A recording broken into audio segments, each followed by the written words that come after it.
তোমার মরমে দেহ তুলিলে ধো বুকু দিলে যে কি যে মিঠা মিঠা কেনেকৈ কি যে হৈ গ'ল কৰিতি কুসুমে সুৰভি উপচি গ'ল কি যে ভাল লগা তোমাৰ মৰমে আজিকালি নেদেখাৰ ভাও ধৰিছোঁ আজিকালি প্ৰতিবাদ কৰিবলৈ এৰিছোঁ আজিকালি আওকাণ কৰিবলৈ শিকিছোঁ আজিকালি বেলেগৰ কথা নাভাবি নিজৰ কথা ভাবিবলৈ লৈছোঁ চক্ৰপাণী পৰাশৰ আপোনালোকে সকলোৱে জানে আৰু আজি সেই চক্ৰপাণী পৰাশৰৰ সৈতে এটা অনুষ্ঠান আপোনালোকলৈ আগবঢ়াম শংকৰদেৱ শিশু নিকেতনৰ সোণালীক্ষণ ৰূপালী জয়ন্তী বৰ্ষ সামৰণি অনুষ্ঠান সেই অনুষ্ঠানত বাৰ্তালাপ অনুষ্ঠানত তেওঁ আগ ধৰিলে আৰু তেওঁ প্ৰাক্তন ছাত্ৰ ছাত্ৰীসকলৰ সৈতে সেই অনুষ্ঠানটো কেনেকৈ আগবঢ়াই লৈ গৈছিল সকলো আপোনালোকক দেখুৱাম আচলতে এটা অনুষ্ঠান কৰাৰ চেষ্টা কৰিছোঁ আপোনালোকে চাব ধন্যবাদ জনাইছোঁ আৰু আমি আশাবাদী আপোনালোক সকলোৱে এই অনুষ্ঠানৰ সাক্ষী হ'ব হাত চাপৰি আৰু এতিয়া স্মাৰক ইমান ধুনীয়াকৈ কথাবোৰ সজাই পৰাই বেলেগকৈ লৈ যায় কেনেকৈ সম্ভৱ হয় এই কিনো ক'ম এনেকৈ আছিলোঁ পঢ়া শুনা এনেকৈ কৰিছিলোঁ ছয়দুৱাৰ কলেজত পঢ়া মই মোৰ দেউতা প্ৰিন্সিপাল মা হেড মিষ্ট্ৰেছ শিক্ষক শিক্ষয়িত্ৰীৰ ল'ৰা সদায় দেউতাৰ স্কুলতে পঢ়িলোঁ কাৰণে প্ৰিন্সিপালৰ পুতেক বুলি মই বদমাচি কৰিবলৈ নাপালোঁ তাৰপিছতে কলেজ গ'লোঁ কলেজত NCC ল'লোঁ মই C চাৰ্টিফিকেট ল'লোঁ দিল্লীত প্ৰেড কৰিলোঁ আৰ্মিত যাম বুলি ভাবিছিলোঁ তাৰপিছতে কলেজৰ GS হ'লোঁ মেগাজিন ছেক্ৰেটাৰী হ'লোঁ তাৰপিছত লাহে লাহে লাহে লাহে অলপ লাইনটো চেঞ্জ কৰিলোঁ মাছ কমিউনিকেশ্যন কৰিলোঁ গুৱাহাটী ইউনিভাৰ্চিটিৰ পৰা মৰ্ফৰ পৰা অলপ কথা কোৱাৰ বিষয়ে শিকিলোঁ তাৰপিছতে কেনেকৈ কথা ক'ব লাগে ধৰা এজন মানুহ হ'লে মই কিমান সময় চাব পাৰোঁ এজনী ছোৱালীৰ চকুলে মই কিমান সময় চাব পাৰিম তাতকৈ বেছি সময় চালে মোৰ অৱস্থা কি হ'ব সেইটো এটা এথিক্স হয় জানা নাই তোমালোকে এজনী ছোৱালীৰ চকুলে মই কিমান সময় চাম যদি বেছি সময় চাই থাকোঁ তেতিয়াহ'লে সেইটো মলেষ্ট্ৰেশ্যন বুলি ক'ব তো এনেকুৱা কিছুমান কাহিনী থাকে তুমি ভাষণ দিয়াৰ সময়ত হাতটো ক'ত থ'বা তোমাৰ যদি মাইকটো এনেকুৱা হয় তুমি মাইকটো ল'লা যদি মাইকটো ষ্টেণ্ডত থাকিল তোমাৰ হাতটোৱে কি কৰিব হাতটো দীঘল চুটি নিচিনা লাগে ক'ত থ'ম হাতটো পকেটতে থ'ম নে ক'ত থ'ম সেই মুহূৰ্তত তুমি কি কৰিবা এইবিলাক বস্তু বহুতখিনি শিকা হ'ল তাৰপিছতে ভইচ অভাৰৰ ওপৰত ভইচ মডুলেশ্যনৰ ওপৰত ট্ৰেইনিং দিয়া হ'ল তো তাৰপিছতে আহিলোঁ আহি পেলাই ভাবিলোঁ এক্টিং কৰিম প্ৰথম জুবিনদাৰ এটা গানত এক্টিং কৰিলোঁ নীল আকাশ নীলে মই আমি ৰুমমেট আছিলোঁ কালি মানে বিয়াত আমি এইবিলাক কথাই পাতি আছোঁ নীল আচুৰ্য মন্ত্ৰ আমি গোটেই কোপা একেলগৰ মানে কালি মানে বিয়াৰ শেষত এইবিলাক কথাই ওলাইছে আমাৰ কি অৱস্থা আছে আমাৰ কি 20 টকা এটা হাতত নাথাকে খাবৰ কাৰণে নীলৰ হাতত 20 টকা থাকে মোৰ হাতত 20 টকা থাকে তেনেকেই আমি কাম কৰিলোঁ মানে কেনেকৈ যে কৰিছোঁ ক'ত কেনেকৈ আছোঁ তাৰপিছত ভূপেনদাৰ ঘৰৰ ওচৰতে ভাড়া আছিলোঁ মই নিজৰা পাৰত তাতে গধূলি গধূলি ভূপেনদাৰ ভৰি মালিচ কৰিব যাওঁ নীল মই আমি গোটেইকেইটা তেতিয়া ভূপেনদা ঢুকোৱা দিনা মোৰ ঘৰত হাজাৰ হাজাৰ মানুহ মানে পানী খুৱাইছোঁ আৰু মই এনেকৈ এইবিলাক কথা মনত লাহে লাহে পেপাৰত লিখা মেলা কৰিলোঁ তাৰপিছতে জীৱনত ঘাট প্ৰতিঘাত চলি থাকিলে গণেশগুৰিত মোক চাকু মাৰিলে এবাৰ তিনিটা জেগাত প্ৰায় 34টা চিলনি আঁঠুত নিজে চাকু উলিয়ালোঁ পেটত ভৰালে বেক চাইডে ভৰালে এইবিলাক কাহিনী গ'ল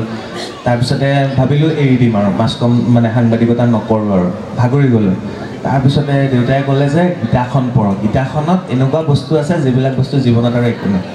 গীতাখন 2-3 বাৰ পঢ়িলোঁ অসমীয়াখনো আনিলোঁ হিন্দীখনো আনিলোঁ গীতা পঢ়ি গোটেই বস্তু গীতাতে আছে দেখোন মানে motivational speaker one of Shrikrishna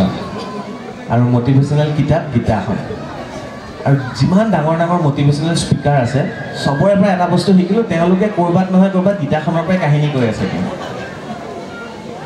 একদম মন কৰিবা তাৰপিছত এইখন পঢ়ি পেলাই বোলো নাই মই এইটো কামেই কৰিব লাগিব আৰু ক'ৰবাত পঢ়িলোঁ এবাৰ মই APJ আব্দুল কালামক লগ পাইছিলোঁ তেওঁৰ ইণ্টাৰভিউ লৈছিলোঁ সৰুকৈ তেওঁ মানে হাতখনত মোক এনেকৈ জাষ্ট ধৰিলে সেই ইণ্টাৰভিউটোত এখনেই ফটো আছে য'ত মোৰ হাতখন আছে আৰু তেওঁ বাকী বুমবিলাক আছে মানে তেওঁ সেই তেওঁ এটা ভাষণ দিছিলে মানে লাগি থাকিব লাগে মানে মই লাগি থাকিলোঁ তেতিয়াৰ পৰা চাগে সেই ভূপেন দাৰ মূৰত থোৱা হাতটো APJ আব্দুল কালামৰ হাতটো এনেকৈ লাহে লাহে লাহে লাহে ডাঙৰ মানুহক লগ পাবলৈ লাহে লাহে ইচ্ছা গৈ থাকিল এতিয়া আমি বলিউডৰ বহুতৰ লগত ইণ্টাৰভিউ কৰিছোঁ এতিয়া কৈলাশ খেৰৰ লগত এটা ইণ্টাৰভিউ কৰিলোঁ বৰ ধুনীয়া হৈছে কৈলাশ খেৰ বিৰাট তেওঁ ভূপেন দাৰ হাৰমনিয়ামখন তেওঁ কিনি ৰাখিছে আৰু এটা এনেকৈ পাতোঁ একদম ভাল লাগিছে এনেকুৱা পৰিৱেশবোৰ খুব কম পোৱা যায় মানে এনেধৰণে পোৱা কথাটো আজি আপোনাৰ কাৰণে আপোনাৰ জীৱনটোৰ কাৰণে এটা বিশেষ দিন এটা সুন্দৰ দিন সুখৰ দিন এইকাৰণে কৈছোঁ আজি 4 পৰাশৰ লগ হৈছে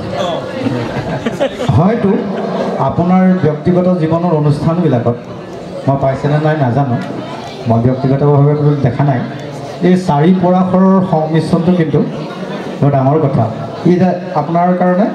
এই শংকৰদেৱ শিশু নিকেতনৰ আজি অনুষ্ঠানটো বিশেষ হ'বনে একদম বিশেষ হ'ব মানে মই কলেজৰ GS থাকোঁতে মোৰ কলেজৰ যিজন মই GS আৰু মোৰ যিজন VP মানে সাধাৰণ সভাপতি সি চক্ৰপাণী বৰদেউৰী আৰু চক্ৰপাণী পৰাশৰ আমাৰ এতিয়াও মানে সেইকেইটাই আছে চক্ৰপাণী বহুতত মই কম পাওঁ ইয়াতে এটা যোৰহাটত চক্ৰপাণী ফৰ্ট বুলি এখন আছে মই সদায় আহোঁতে যাওঁতে কৈ থৈ যায় এইখন মোৰে বুলি ক'ব তাৰপিছতে পৰাশৰ বহুতক পাইছোঁ আমি গোত্ৰটো লিখোঁ মই এনেই গোস্বামী মোৰ তাৰপিছতে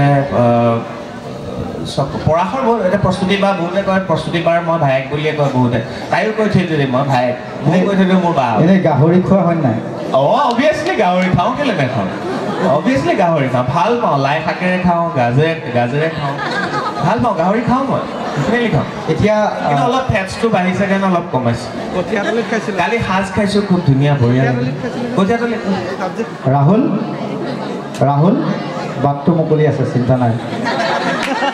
আৰু এটা কথা বহুত গুৰুত্বপূৰ্ণ কথা এটা আচলতে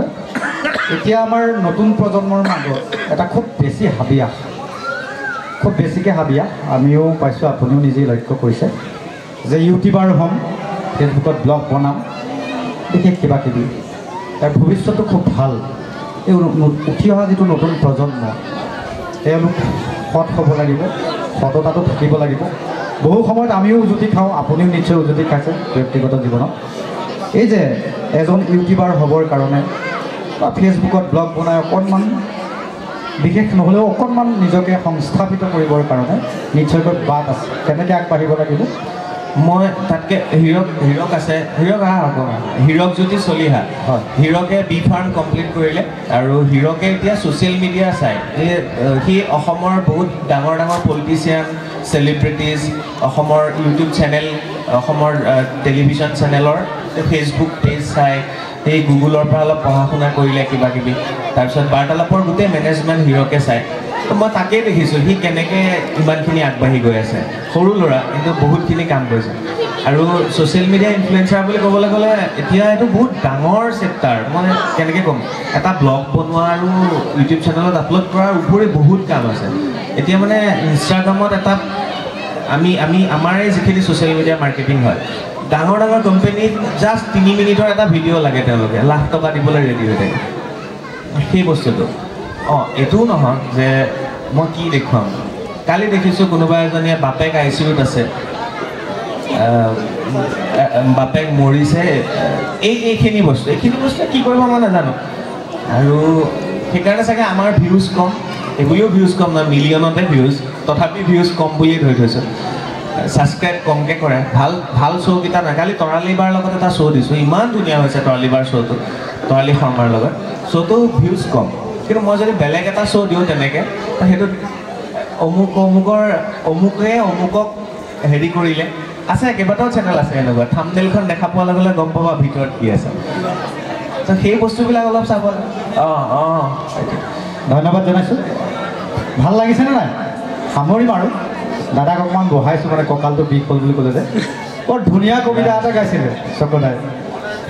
এই কাগজৰ টুকুৰাত 2টা শব্দৰ যুঁজ হ'ল এই যুঁজখন এতিয়াৰ নে আগৰ? সেইটো কবিতা মই কলেজত থাকোঁতে লিখা।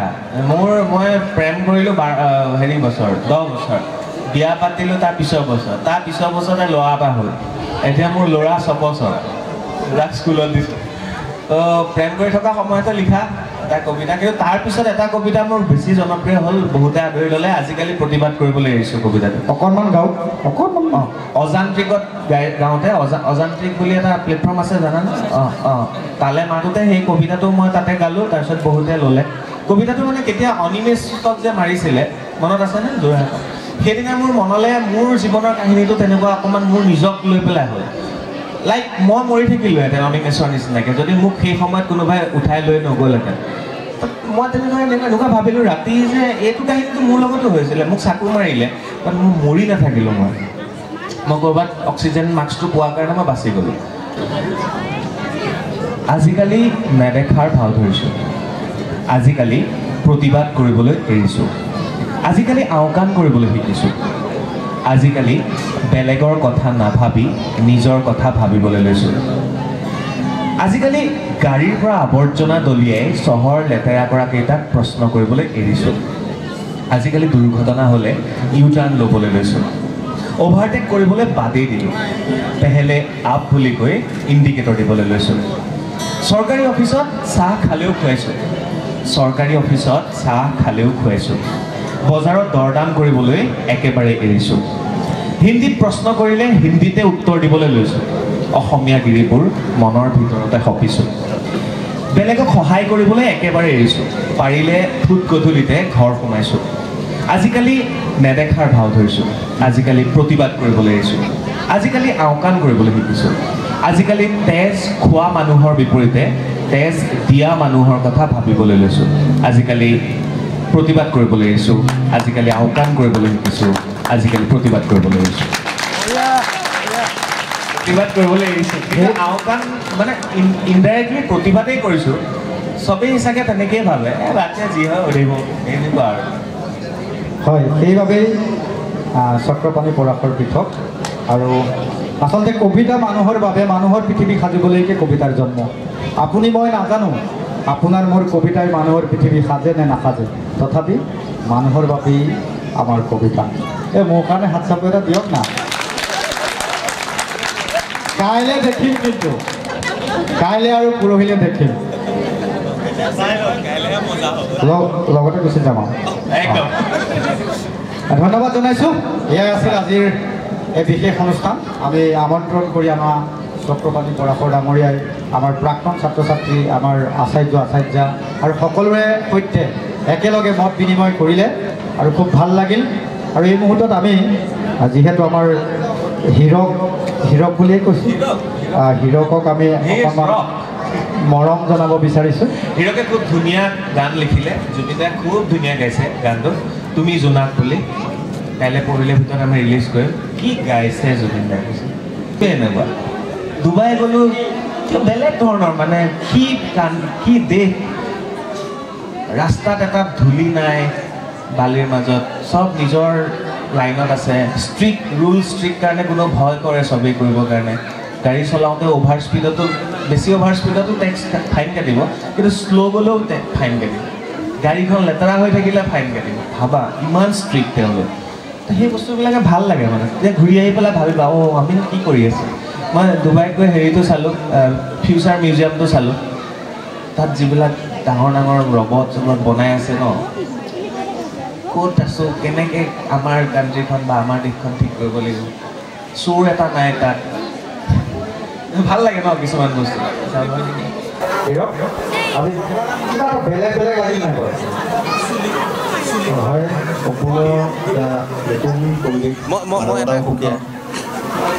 মই এটা কথাই কওঁ, মই একচুৱেলি ডুবাই গৈছিলোঁ, ডুবাইৰ পৰা আহিলোঁ আজি 11 দিনমান হ'ল। ডুবাইৰ আবুধাবিত যিটো ৱৰ্ল্ডৰ ডাঙৰ হিন্দু মন্দিৰ বনাইছে, তালৈ গৈছিলোঁ। কি ভবা হয় সন্তানটোৰ ভৱিষ্যত উজ্জ্বল হওক, সেই ভাবিয়ে ইয়ালৈ আহে। হাত চাপৰ এটা দিয়ক। বিষাব লাগিব, কাৰণ খিচিৰিৰ ব্যৱস্থা কৰা নাই নহয়, সেইকাৰণে বিষাব লাগিব। ভাত এই অনুষ্ঠানটো যে ইমানখিনি আগবাঢ়ি গৈছে, তাৰ কাৰণে আমি আধুনিক চুলা বিদ্যালয় পৰিচালনা সমিতি আৰু প্ৰাক্তন তথা বৰ্তমানৰ সকলো সদস্য তথা অভিভাৱক আৰু ছাত্ৰ ছাত্ৰীসকলক ধন্যবাদ জ্ঞাপন কৰিছোঁ। তাৰ মাজতে আমি যি ডিজিটেল ক্লাছৰুম প্ৰাক্তন ছাত্ৰ ছাত্ৰী বুকু দিলে যে কি যে মিঠা মিঠা। ধন্যবাদ। জোৰকে এটা হাত চাপৰি হ'ব লাগে। অংকুৰলৈ দিলে দেই এইটো হাত চাপৰি। এইটো কালি দিলে অংকুৰ আচাৰ্য বুলি কৈছোঁ, অংকুৰ ছাৰলৈ দিলে। আৰু এতিয়া